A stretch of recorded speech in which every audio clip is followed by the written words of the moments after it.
Apa yang harus kita lakukan ketika kita berjalan di gunung misalnya, ketika kita berjalan di hutan misalnya, kemudian kita bertemu dengan sesajen? Dibuang, dimakan, atau dibiarkan saja? Oke, pada video kali ini saya akan membahas tentang tutorial bagaimana dan apa yang harus kita lakukan ketika kita bertemu dengan sesajen. Baru-baru ini ramai seorang pemuda di kawasan Semeru, dia menemukan ada sebuah sesajen. Apakah hal ini bijak? Nanti akan kita bahas lebih lanjut lagi. Bagi dulur-dulurku semuanya yang belum tahu bagaimana videonya, bisa dilihat pada tayangan berikut. Mana tuh? Ini yang membuat murka Allah. Ya, jarang sekali disadari bahwa inilah yang justru mengundang murka Allah hingga Allah menurunkan azabnya. Allahu Akbar. Buang nak. Allah Akbar. Allah Akbar. Buang nak. Allah Akbar. Oke, sudah menyaksikan bagaimana videonya? Kemudian apa komentar dari dulur-dulurku semuanya?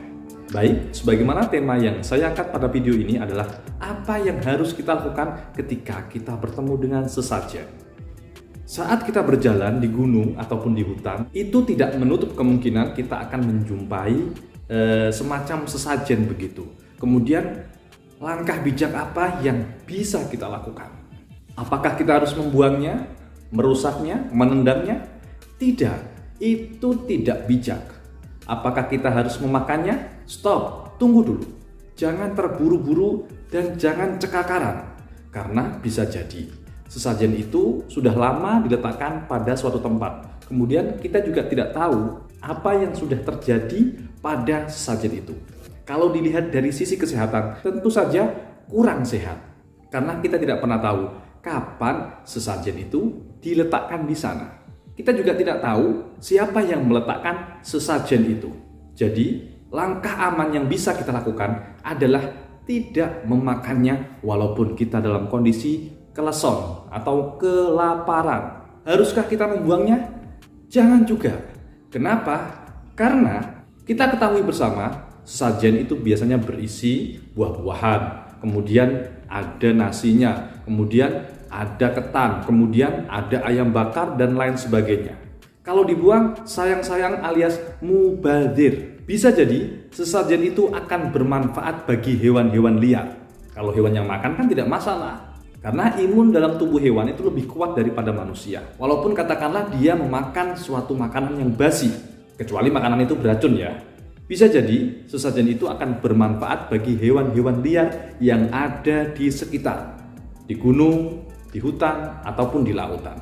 Maka jalan yang paling tepat atau yang paling bijak yaitu membiarkannya. Sekali lagi, jalan yang paling tepat dan yang paling bijak yaitu membiarkannya.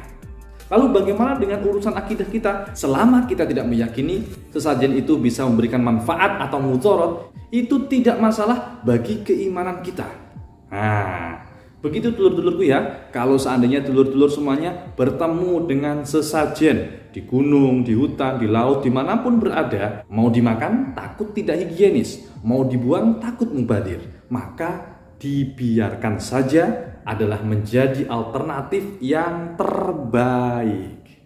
Jadi kesimpulannya, apa yang dilakukan oleh pemuda yang menghancurkan sesajen itu, saya menilai tidak bijak sama sekali. Di samping menodai kultur budaya, kearifan lokal, itu juga ada unsur kemubaziran. Siapa tahu nanti bisa dimanfaatkan oleh hewan-hewan yang ada di sekitar sesajen itu. Oke, dulurku semuanya, itulah tutorial dari saya. Bagaimana cara bijak ketika kita berjumpa atau menjumpai sesajen?